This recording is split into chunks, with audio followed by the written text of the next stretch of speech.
Vendredi 8 mars, l'actualité régionale ici, c'est en images, en 8 minutes. L'info en continu tout au long de la journée.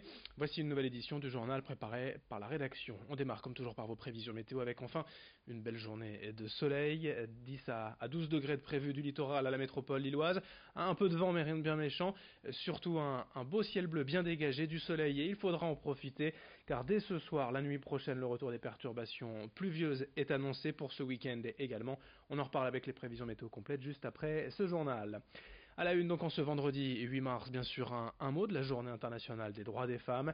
Depuis sa création en 1977 par l'ONU et ces dernières années par la mise en œuvre de politiques et de lois d'égalité, la place des femmes dans la société a progressé, mais l'évolution est lente.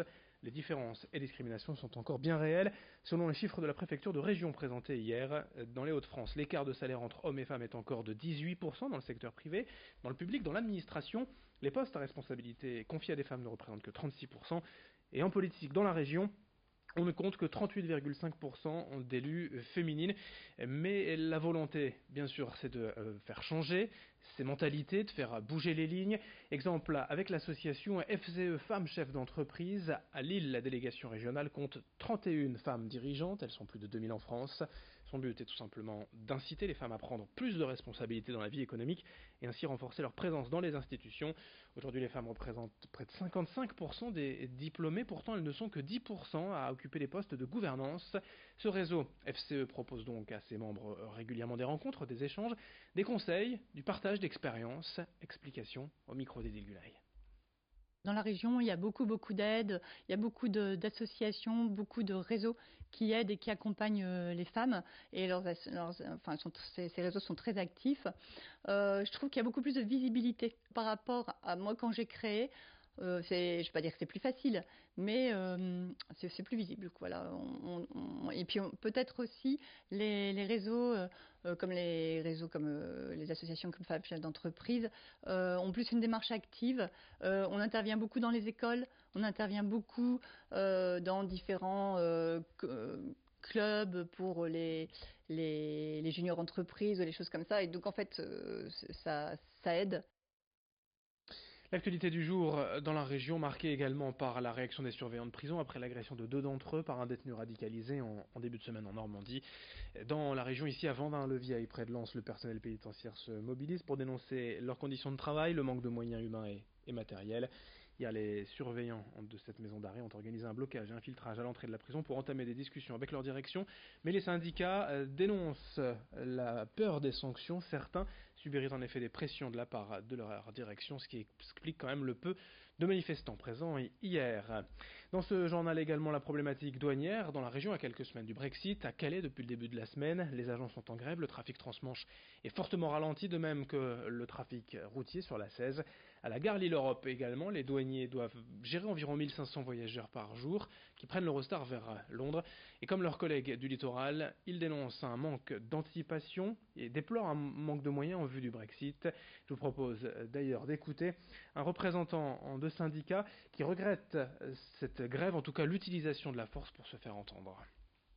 Et M. Darmanin fait la sourde oreille. Donc enfin, grâce à notre mobilisation, que ce soit à l'île Europe, même à Gare du Nord et surtout sur le littoral et ailleurs dans toute la France, même au Pertus, on fait 100% de contrôle et enfin on est entendu. On est obligé de jouer la force pour se faire entendre de notre ministre. Là actuellement, on sait plus des trous dans la raquette, on n'a pas de raquette. C'est-à-dire qu'on va travailler en mode dégradé et tout le monde est au courant. Rien n'est en place. C'est-à-dire que la gare à l'heure actuelle, comme la gare il y a 1 an, 2 ans, elle n'a rien bougé. Et toujours à ce propos, notez que le ministre de l'Action et des Comptes Publics, référent des douaniers, Gérald Darmanin, doit rencontrer les syndicats ce mardi matin, car pour l'instant, la direction régionale des douanes se dit incompétente pour satisfaire leurs revendications. Autant dire que les douaniers attendent beaucoup de cette rencontre et réunion avec le ministre. Dans cette édition également, sachez que le CHRU de Lille veut lutter contre les maladies neurodégénératives en menant une étude et cherche des volontaires pour tester de nouvelles solutions pour entraîner notre mémoire. Qu'en est-il de cette étude en détail? Vincent Vieillard avec nos plateaux va tout nous expliquer. Il n'existe toujours pas de technique reconnue pour lutter contre les troubles de la mémoire. Le constat est terrible et il est partagé par le professeur David Devos, d'où les études qu'il va coordonner du côté du CHRU de Lille. Pendant 6 semaines, Une centaine de volontaires vont suivre un entraînement intellectuel, 2 à 3 séances hebdomadaires qui auront pour mission de booster la mémoire de ces volontaires. L'objectif, c'est de savoir si un entraînement cognitif régulier pourrait avoir un rôle sur l'émergence ou non de certains troubles intellectuels, mais aussi de trouver le moyen de ralentir ces maladies dégénératives qui touchent les plus âgés d'entre nous. Le CHU est donc à la recherche de 120 volontaires qui doivent être âgés de 55 à 75 ans, sans maladie neurologique et avec le permis de conduire. Les premières visites de sélection se dérouleront les mercredis avec un bilan complet IRM et des évaluations afin de tester les capacités cérébrales. À noter que chaque volontaire qui sera retenu pour cette étude sera payé 400 €.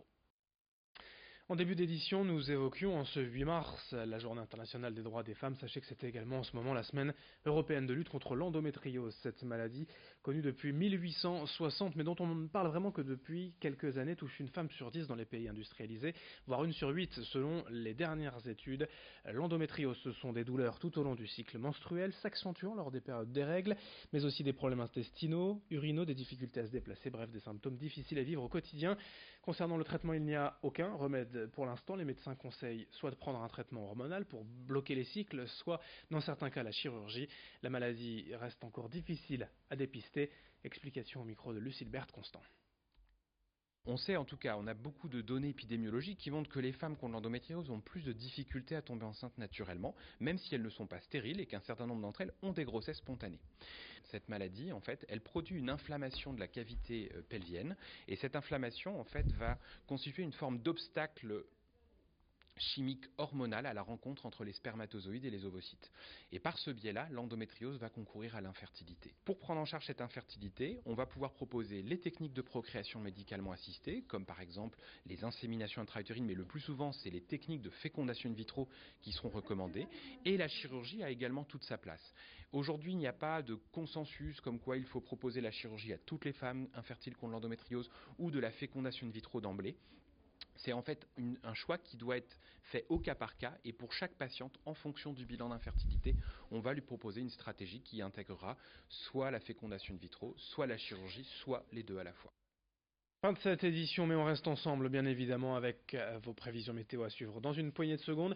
Merci de votre fidélité, très bonne journée à toutes et à tous.